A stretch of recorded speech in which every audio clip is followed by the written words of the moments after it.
하나님 말씀 고린도후서 12장 고린도후서 12장 7절부터 10절까지 말씀 보도록 하겠습니다. 고린도후서 12장 7절부터 10절까지 말씀, 신약성경 299쪽입니다. 신약성경 299쪽 고린도후서 12장 7절부터 10절까지 말씀.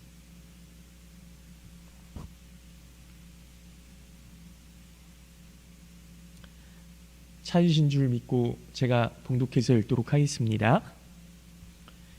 여러 계시를 받은 것이 지극히 크므로 너무 자만하지 않게 하시려고 내 육체의 가시 곧 사탄의 사자를 주셨으니 이는 나를 쳐서 너무 자만하지 않게 하려 하심이라.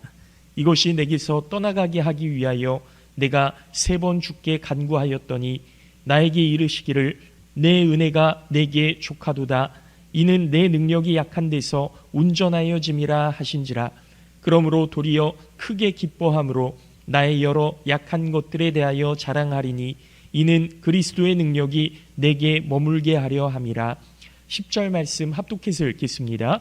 그러므로 내가 그리스도를 위하여 약한 것들과 능욕과 궁핍과 박해와 곤고를 기뻐하노니 이는 내가 약한 그때의 강함이라. 아멘. 할렐루야. 네, 오늘 예배에 나오신 우리 모든 성도님들 주님의 이름으로 환영하고 축복합니다. 하나님의 은혜와 사랑이 늘 함께 하시기를 예수님의 이름으로 기도하겠습니다. 네, 이제 이번 주가 지나고 나면 12월이 다 간 것 같은 느낌이에요. 2025년이 다 갔습니다. 여러분, 2025년 되돌아보면 뭐 좋은 일도 있었고 아픈 일도 있었고 또 다치기도 했고 마음이 상하기도 했고 속상한 일도 있었고 뭐 여러 가지 일들이 있었을 거라고 생각이 들어요. 하지만 사실 우리 예수님께서 당하셨던 고난과 핍박과 아픔과 그 모든 모진 능욕과 여러 가지 것들에 비하면 사실 우리가 겪는 이러한 일들은 사실 별게 아니라고 느낄 수 있으리라고 생각을 합니다. 여러분, 성탄절이 사실 우리가 뭐 기뻐하고 즐거워하고 뭐 우리 입장에서 보면 너무나 좋은 날이잖아요. 우리의 죄를 용서하시려고 하나님께서 선물로 예수님을 우리에게 보내주신 것 아닙니까? 그러니까 그 선물을 받는 우리는 너무나 즐겁고 기뻐할 수밖에 없는데 사실 예수님의 입장에서 보면 여러분 어떠세요? 내가 예수라고 한번 생각해보고 이 땅 가운데 십자가를 짊어지기 위해서 태어났다라고 생각해보세요. 여러분, 어렸을 적부터 제물이 되기 위해 이 땅 가운데 오신 예수님의 입장에서 성탄절을 생각해보면 내가 죽으려고 이 땅에 태어났단 말인가? 내가 알지도 못하는 사람들의 죄를 짊어지려고 이 땅에 태어났단 말인가? 이렇게 생각하면 이 성탄절만큼 정말 슬픈 날이 없는 것 같아요. 그렇지 않습니까? 여러분, 그런데 바울사도의 고백처럼 예수님도 고난당하는 것이 나에게도 유익이고 많은 사람들에게도 유익이고 하나님의 영광을 위해서도 유익이다 라는 그런 마음이 있지 않으셨을까요? 그러니까 우리의 모든 죄를 위해서 나를 배신하고 나를 향해 손가락질하고 모욕을 주고 침을 뱉는 그 사람들을 위해서 십자가를 지실 수 있었던 게 아닐까 하는 생각이 드는 겁니다. 여러분, 예수님이 십자가에 못 박혀 돌아가실 것을 알으셨죠? 알고 계셨죠? 알고 계셨어요. 그래서 제자들에게 내가 저 사람들에게 붙잡혀서 십자가를 지게 됐고 죽어야 하리라. 수없이 많이 얘기하셨잖아요. 그리고 3일 만에 다시 살아나리라 이렇게 말씀하셨는데, 여러분, 내가 다시 살아난다는 것 알아도요, 사실 그 고통을 감내하기가 쉽지가 않은 거예요. 죽음을 맛보기가 쉽지가 않은 겁니다. 우리도 부활할 걸 알잖아요. 마지막 때에 하나님께서 우리를 새로운 영과 새로운 몸으로 다시 살리실 것을 알지만 죽음을 앞에 놓고 보면 두려운 거예요. 겪어보지 않은 일이니까, 내가 경험해보지 못했던 일이니까. 그럼에도 불구하고 고난당함이 내게 유익이라. 바울사도의 고백처럼 믿음으로 하나님 앞에 한 걸음 한 걸음 나아가는 것 아니겠습니까? 여러분, 오늘 말씀을 통해서 정말 어떤 고난이 닥쳐오더라도 하나님께서 나를 사랑하시기 때문에, 하나님께서 나와 함께 하시기 때문에 이 고난조차도 나에게는 유익이다, 감사할 일이다, 그런 믿는 믿음으로 2025년을 잘 마무리하시고 내년 2026년도도 하나님의 은혜와 사랑 안에서 승리하실 수 있기를 예수님의 이름으로 축원합니다. 여러분, 우리가 사는 세상에 고난이나 고통이나 뭐 이런 것들이 없으면 너무나 좋겠죠. 없으면 얼마나 좋겠습니까? 더 생각해 보면 우리는 예수님을 믿는 사람인데 왜 고난이 찾아올까? 왜 어려움이 찾아올까? 남들보다 교회도 열심히 다니고 기도도 많이 하고 어려움을 당하는 사람들을 위해서 기도도 해주고 뭐 그렇게 사랑을 나누는데 왜 나에게까지 이런 어려움이 올까? 그런 생각이 들 때가 있죠. 그래서 우리가 어려움을 당하게 되면 더 큰 낙심이 찾아오기도 하고요. 그리고 주변에 뭐 잘 믿는 믿음의 사람들을 이렇게 보다가도 어느 날 갑자기 딱 안 보이기 시작하면요, 저 사람이 낙심을 했구나, 저 사람이 마음에 상처를 입었구나, 뭔가 우리에게 이야기하지 못한 무슨 일이 있구나, 이렇게 딱 느끼는 거예요. 우리가 예수님을 믿는다고 해서 어려움을 당하지 않는다거나 또 고난을 당하지 않는다는 것은 사실 우리의 교만일 수 있습니다. 이사야 43장 말씀에 보면, 야곱아, 너를 창조하신 여호와께서 이제 말씀하시느니라, 이스라엘아, 너를 조성하신 자가 이제 말씀하시느니라, 너는 두려워 말라, 내가 너를 구속하였고 내가 너를 지명하여 불렀나니 너는 내 것이라 그랬습니다. 하나님께서 구속하신 자 이스라엘 백성을 가리켜서 너는 내 것이다 이렇게 말씀하셨다고요. 그런데요, 그 43장 1절에는 그렇게 말씀하시는데요, 2절 말씀에 보면 뭐라고 나와 있냐면, 내가 물 가운데로 지날 때에 내가 함께 할 것이라, 강을 건널 때에 물이 너를 침몰치 못할 것이며 내가 불 가운데로 행할 때에 타지도 아니할 것이요 불꽃이 너를 사르지도 못하리니 대전하는 여호와 내 하나님이요 이스라엘의 거룩한 자요 내 구원자임이라 그랬습니다. 여러분, 이게 무슨 말씀이겠어요? 내가 너를 구속하였고 너는 내 것이다, 하나님께서 그렇게 선언하셨는데 그 다음에 보니까 우리가 물 가운데로 지날 때가 있다는 거예요. 불 가운데로도 지날 때가 있다는 거예요. 고난이 찾아오고 어려움이 있을 때가 있다는 거예요. 그런데 그 물이 너를 덮지 못할 것이고 침몰치 못하게 할 것이고 그 불이 너를 사르지 못하게 할 것이다. 너를 해하지 못하게 할 것이다. 우리의 인생 가운데 물과 불의 어려움이 분명히 있겠지만 하나님께서는 그것들이 너를 해하지 못하도록, 너를 낙심하지 않게 하도록 지켜주시겠다는 것 아니겠습니까? 여러분, 예수님을 믿는 사람도, 신앙인도 병에 걸리기도 하고요, 자녀가 입시에 떨어지기도 하고요, 사업에 실패하기도 하고요, 여러 가지 어려움 겪을 수 있습니다.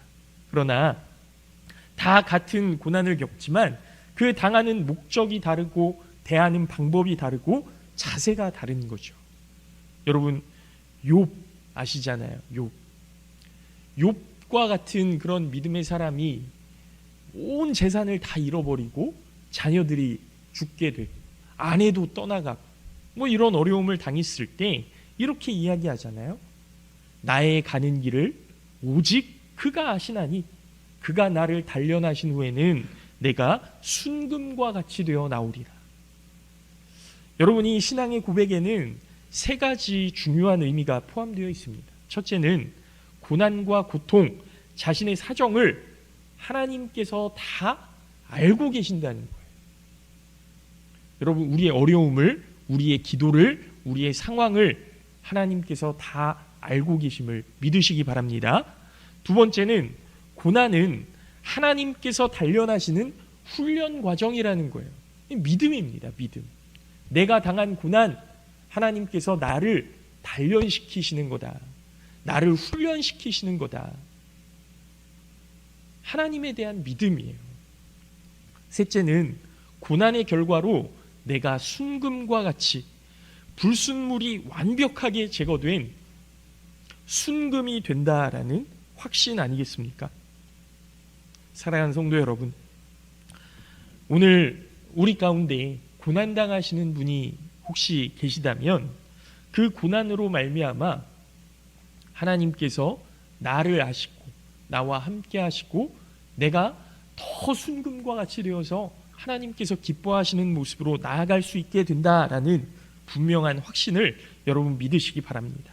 우리를 더 위대한 하나님의 종으로 사용하시기 위해서 우리를 훈련하고 계시는 거예요.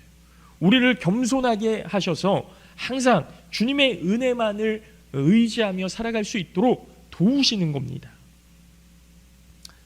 그래서 하나님은 지금도 우리를 연단시키신다라는 것을 믿으시고 위대한 하나님의 사람 이 바울 사도에게도 고난이 있었죠. 이 바울에게만 고난이 있었던 것이 아니라 성경에 나오는 모든 사람들에게 고난이 있었지만 그 고난을 어떻게 이겨나갔는지 그리고 그 고난 가운데에서 어떻게 하나님을 믿었는지 묵상하시면서 승리하실 수 있기를 예수님의 이름으로 축원합니다. 여러분 바울이 당한 고난은요 육체의 가시라고 하죠. 찌르는 가시, 사탄의 사자, 이 얼마나 심했던 건지 우리가 좀 알 수 있어요. 근데 이 찌르는 가시가 무엇이었냐면 안질이라고도 하고 간질이라고도 하는 이런 질병을 이야기를 하는데 여러분 이게 다 다르지 않습니까? 간질은 뇌전증이라고 하는 발작을 일으키는 병이고요. 안질이라고 하는 병은 눈에 이제 고름이 생겨서 충혈이 되어서 진물이 나오고 하는 이런 병이에요. 둘 다 사실 하나님의 사람이라고 하기에는 너무 좀 어려운 병 아닙니까? 안질은 사실 사람을 대하기가 쉽지가 않고요. 뇌전증은 내가 언제 발작할지 모르는 상황이다 보니까 조심스럽고 그 발작하는 장면을 사람들이 봤다? 이거 하나님의 영광을 위해서도 사실은 어려운 일이잖아요. 그래서 바울은 하나님 앞에 이 병을 좀 낫게 해달라고 3번이나 기도했지만 하나님의 대답이 뭐였습니까? 내 은혜가 내게 족하다. 이렇게 응답해 주셨다는 거예요. 여러분 제가 7절부터 9절까지의 말씀을 공동번역 성경으로 다시 한번 읽어드리겠습니다. 한번 잘 들어보세요. 내가 굉장한 계시를 받았다 해서 지나치게 교만해지면 안 될 테니까 나는 몸에 가시로 찌르는 것 같은 병을 하나 얻었습니다. 그것은 사탄의 하수인으로서 나를 줄곧 괴롭혀 왔습니다. 그래서 나는 교만에 빠지지 않게 되었습니다. 나는 그 고통이 내게서 떠나게 해주시기를 주님께 3번이나 간청하였습니다. 그러나 주님께서는 너는 이미 내 은총을 충분히 받았다. 내 권능은 다만 약한 자 안에서 완전히 드러난다 하고 번번이 말씀하셨습니다. 그래서 나는 그리스도의 권능이 내게 머무르도록 더없이 기쁜 마음으로 나의 약점을 자랑하겠습니다. 여러분 무슨 이야기인지 충분히 공감이 가시죠? 바울 사도는요 자신에게 있는 고통, 육체에 찌르는 가시를 3번이나 하나님 앞에 없애달라고 기도했지만 주님의 대답은 너는 이미 내 은혜를 충분히 받았다, 이렇게 말씀하셨다는 거예요. 여러분, 이게 사실 이해가 되십니까? 잘 이해가 안 돼요. 고통을 없이 해달라고 기도했는데 고통은 없어지지도 않고 너는 내 은총을 이미 충분히 받았다, 이렇게 말씀하시니까요. 그러나 고난이 곧 은총이라고 하는 이 역설은 우리 기독교 신앙의 진리이기도 합니다. 오히려 가난이 축복이 될 수 있다라는 사실이고, 육체의 질병이 영혼을 치료하시는 하나님의 은총이라는 것을 알고 감사할 수 있는 거죠. 그리고 우리에게 닥쳐오는 고통과 시련이 우리의 믿음을 온전하게 하는 하나님의 선물이라는 사실. 어려울 때일수록 우리가 더 하나님 앞에 기도함으로 우리의 믿음을 온전하게 하고, 그리고 우리가 낙심하지 않고 하나님을 바라볼 수 있는 그런 믿음을 가질 수 있다는 것.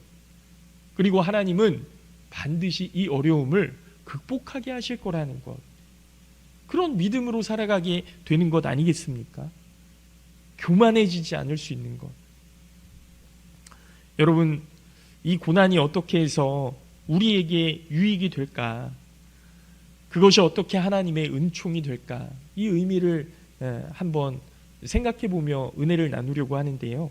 첫 번째로, 고난은 인간을 죄악으로부터 떠나서 하나님께로 돌아오게 하는 목적이 있는 겁니다. 여러분, 고난은 목적이 있어요. 죄에서 떠나서 하나님께로 돌아오게 하려는 목적. 여러분, 이스라엘 역사를 보면 이스라엘 백성들이 하나님을 떠나서 우상을 섬기고 또 하나님을 떠나서 세상을 바라보며 살아가기로 결정하고 뭐 이런 죄악을 범하는 경우가 너무나도 많았죠. 하나님께서는 막대기를 드셔서, 채찍을 드셔서 이스라엘 백성들을 하나님께로 돌아오게 하셨습니다. 신약에 나오는 탕자의 비유에서도 탕자가 아버지께로 돌아오는 가장 큰 이유가 뭐였을까요? 온 재산이 다 탕진되어 버린 거예요. 거지가 되어 버린 거예요. 죽을 고비가 되어서, 죽을 지경이 되어서 돼지우리에 들어가서 쥐염 열매를 먹으려고 했는데 그것도 쉽지가 않았던 거예요. 이런 고난이 그에게 있었기 때문에 다시 하나님께로, 아버지께로 돌아온 것 아니겠습니까?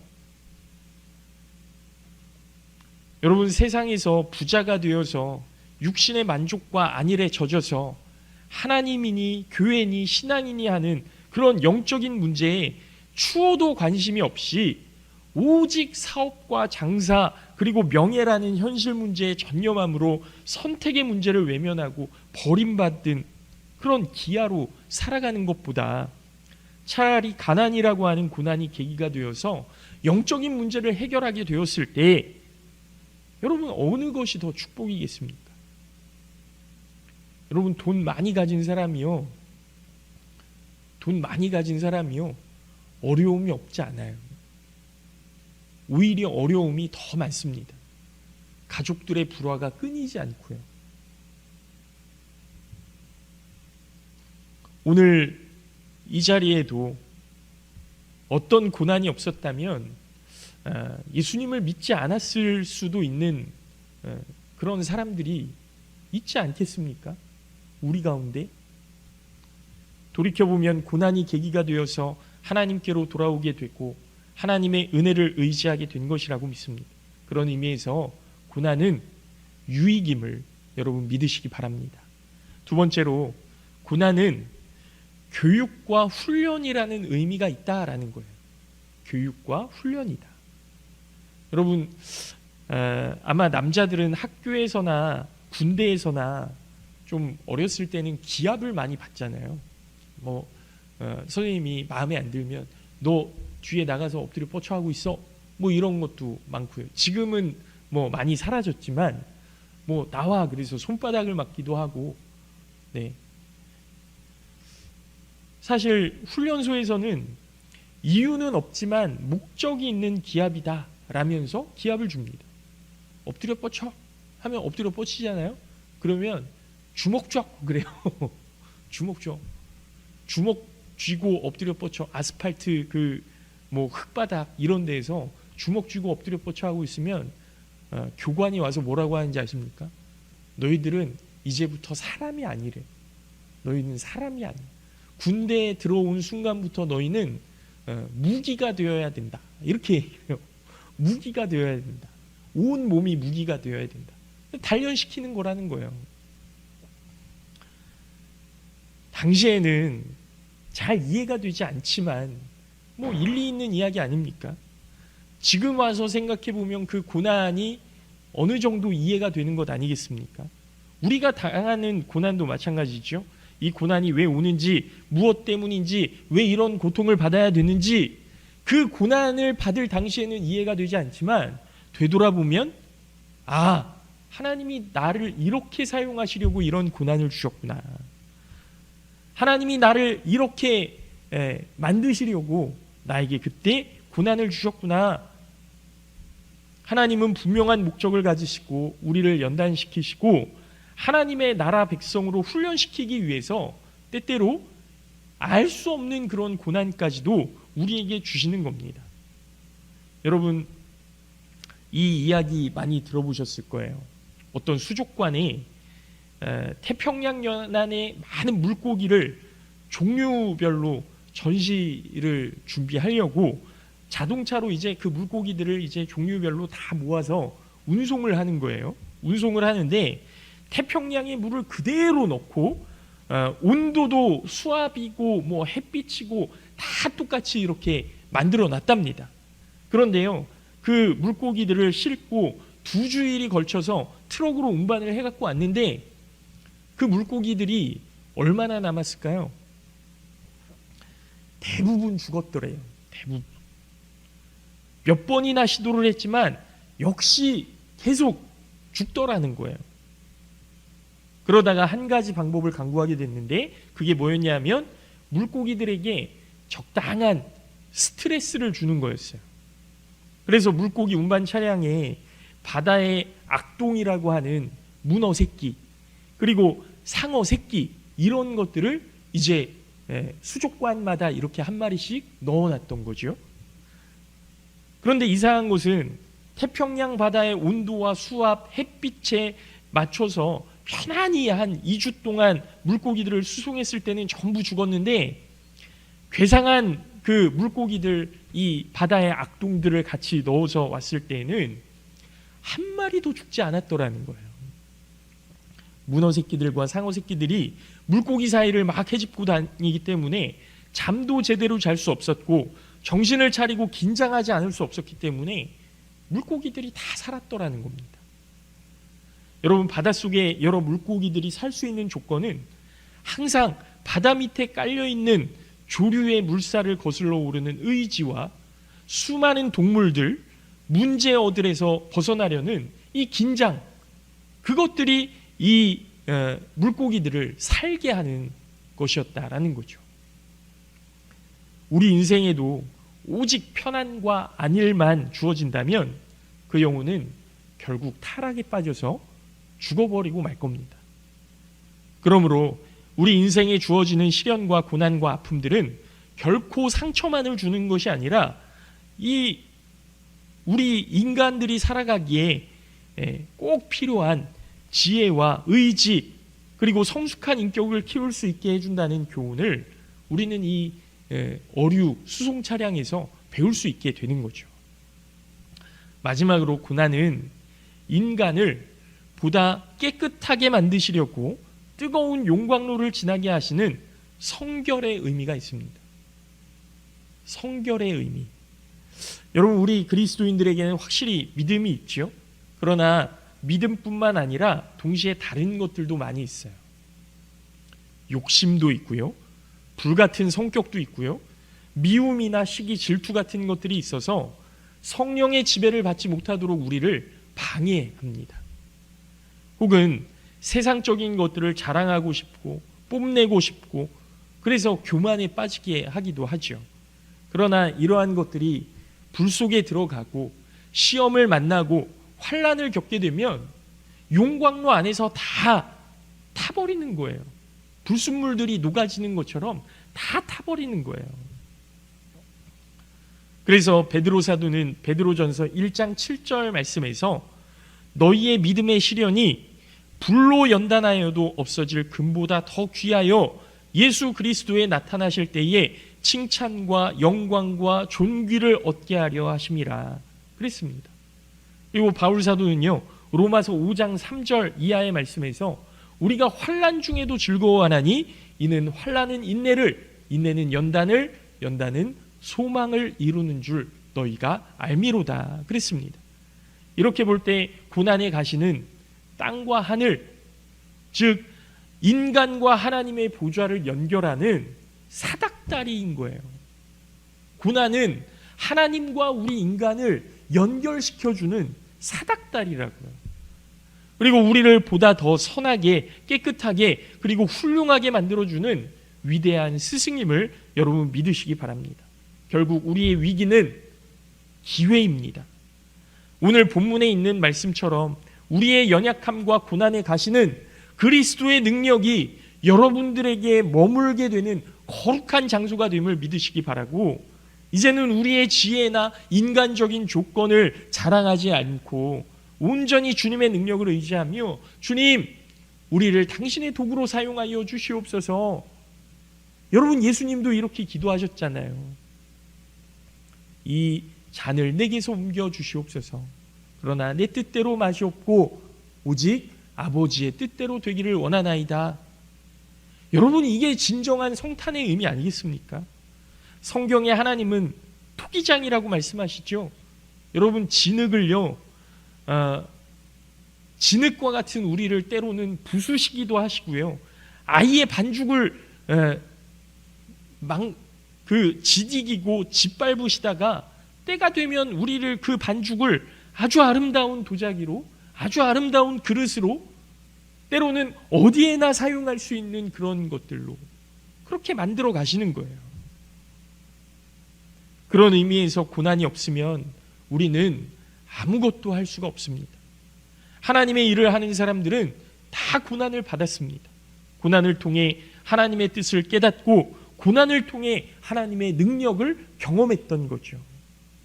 여러분, 시편 119편 69절 말씀에 고난당하기 전에는 내가 그릇 행하였더니 이제는 주의 말씀을 지키나이다 그랬습니다.